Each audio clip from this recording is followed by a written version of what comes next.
Welcome to the Local Pickup. I'm Jason Broadwater. I'm Chris Gervais. And here at the Local Pickup, we talk about guitars and we give a little bit of money to charity. So anyway, this is a Kay guitar. This tiny little guitar. This amazing little guitar that is probably the most cheaply made guitar that you could ever find. It's like, again, I've said this before, something that you could make in your workshop out and back. It's cheap wood. There's no rounding on it. It is 1963. This was made in 1963, wow. And it was made by the second largest guitar manufacturer in the United States. Kay, behind Harmony. Harmony was the biggest. Kay was making nice guitars, like hollow body, well-made acoustic guitars. And what happened was, of course, Leo Fender releases the Telecaster. It changes everything, absolutely everything. Everybody wants a solid body electric guitar. So some of the American makers like Harmony and Kay start making solid body electric guitars. And this is in the 50s and into the 60s. Well, then in the 60s, all of a sudden these Japanese made guitars come in, as we've seen on the Local Pickup. These guitars came in and changed everything because they were so cheap, inexpensive. They were some of them were, they were handmade. So some of them were really nice, some of them were not. There was not a lot of quality control, whatever. But they started flooding into the U.S. market. Now, think about it, dude. This is in the early 60s in the United States, instruments coming from Japan, things coming that were made in Japan. I mean, this is not far from World War II. And there was not a lot of tolerance among maybe the adult generation at the time for things made in Who had been Japan. in World War II, right? Yes, and so you can imagine how people felt when their children wanted to buy, when the only guitars they could afford to buy for their kids were made in Japan. It was an American crisis, you know what I mean? Yeah, like a sensibility crisis. Yeah, affront is a good word. So Kay decided that we've got to compete with the Japanese price guitars. So they made the cheapest possible guitar that they could possibly make. And dude, they've been making nice guitars, I mean, they went bottom level cheap on it. And when they did, they created something that they thought, and they had relationships with the department stores. So they sold it through Sears and Roebuck.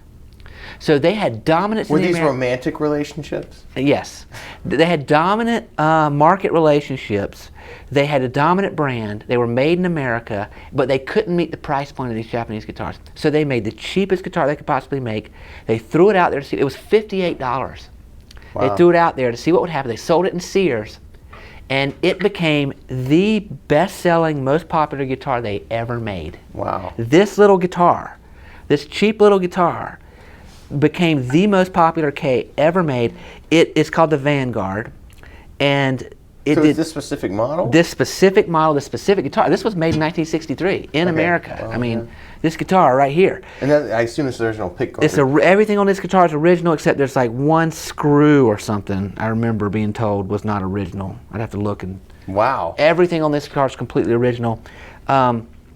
This pickup. So here's where what they did right. Little did they know, probably, maybe they did, but I don't think they knew. When they made it as cheaply as possible, what they ended up doing is basically making the Telecaster. Think about it. It's a bolt-on neck, one piece of wood body, a bolt-on neck, simple construction, one pickup here, and it became the Telecaster. It's what everybody loved about the Telecaster. It's super just sitting simple in the middle. Yeah, except instead of the two Telecaster pickups, and at the same time they changed the way they wired their pickups, and they created what they called the pancake pickup. And I don't know where that term came from, but the sound of it, man. And I'll let you tinker around with it a little bit. It's just the clean sound is fantastic, the distorted sound is fantastic. I think the Kay.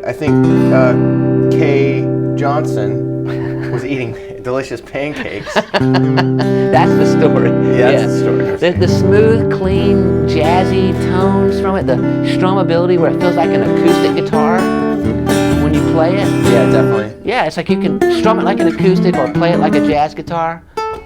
And then best of all, man, how these things have been rediscovered is the indie kind of like overdriven, Jack White, like.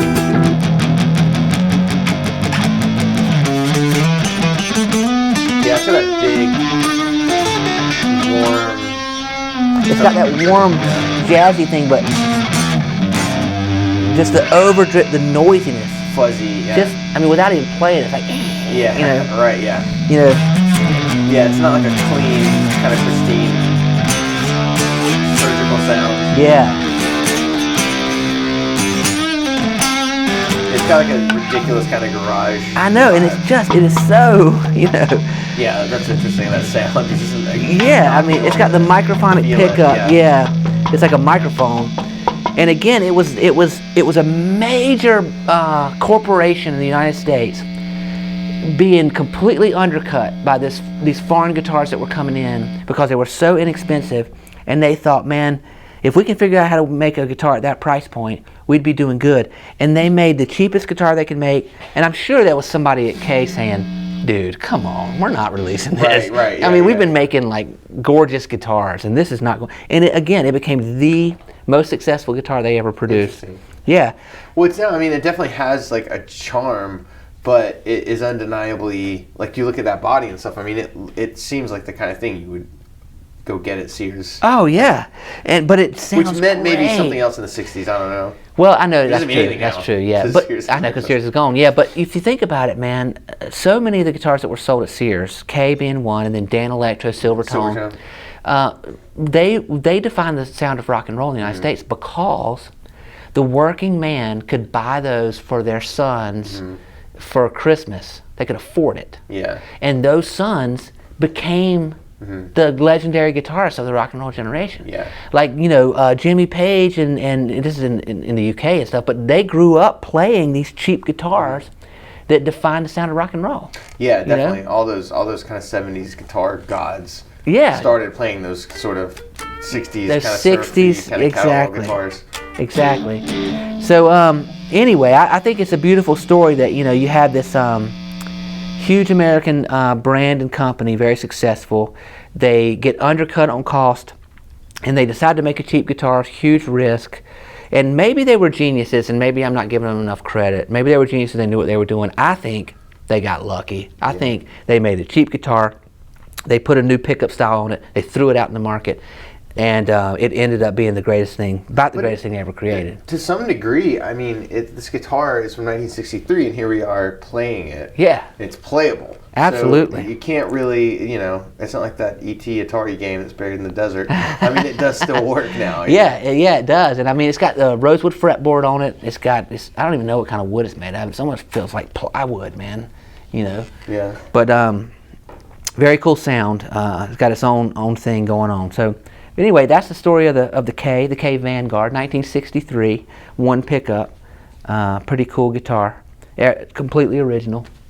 And these headstocks, I mean, that's just pretty cool. I mean, it's that's maybe the one place where, I mean, that does look, that's a very substantial, like, kind of, that this piece is really cool looking, on that design and stuff there. And that's aesthetically, I mean, it's an interesting kind of a basic little cool design. Well, it looks like the Japanese guitars. They emulated the Japanese look. Definitely, yeah. It has a sort of, but that's the charm of it, is it has kind of a toy kind of a look to it. Absolutely. It's real small. It's actually full scale from the bridge to the nut, but notice that there's barely any guitar beyond that, whereas most guitars have, like, you know, so it makes the guitar tiny. Yeah. You know.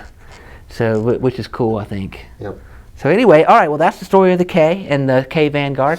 And now what we're going to do is switch gears a little bit, and we're going to give a little money to a charity. Givolio is a website, givolio.com, you can go to, and you can register and create an account. And you can search any nonprofits, any 501c3 in the nation, and you can group them together however you want. You can manage all your giving from Givolio. And the idea is that you would have a giving portfolio. You would choose, you know, maybe whatever you're interested in, maybe it's animal related or children related or local related or whatever it is. You create these different giving portfolios. You organize them how you want, and then you can set up giving. Give $5 a month, $10 a month, whatever suits you.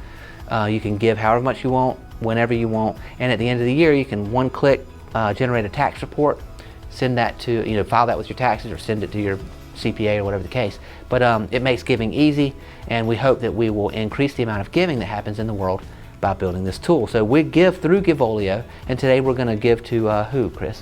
This week we're going to go with a nonprofit called Give Directly, which the purpose of Give Directly is to as the name implies, they aim to reshape international giving, making direct transfers to the poor the benchmark against which other more expensive approaches are evaluated. So their thing is they find sort of impoverished nations and people who are in need, and they just straight up give them the money to the people in need, and they back that up with the research. They follow up, they see how these people are using the money, and it's a bit of an experiment against the old adage of how you're supposed to not give direct money to people in need because they won't manage it or something, this old idea. Right, yeah. And so it's sort of an experiment to test to see if that's just a platitude that we just throw on stuff. And they've so far been very successful. And like I said, they follow up, they see how people are using the money, and they found that in these impoverished countries, they invest in their children, and they do put it in their communities and stuff. So I think it's really an interesting way to handle stuff, you know, Yeah, that's a new approach that and through that they're able to be a very lean nonprofit, and they're very efficient. And they you don't have much overhead that way. Exactly, yeah. So that's the plus, is that this is basically a company that's managing the money given to them and putting it directly to the people who need it with very little kind of, you know, strings fall attached. off from the side. Yeah, strings attached, yeah. Very cool. Well, thanks, man. I appreciate that. And good stuff. Well, so that's the Kay guitar, and that's our organization. What's it called again? Give Directly? Give Directly. Great. So you can look them up, and I guess on Givolio. On Givolio.com, yeah. And I guess we'll see you next time on the Local Pickup.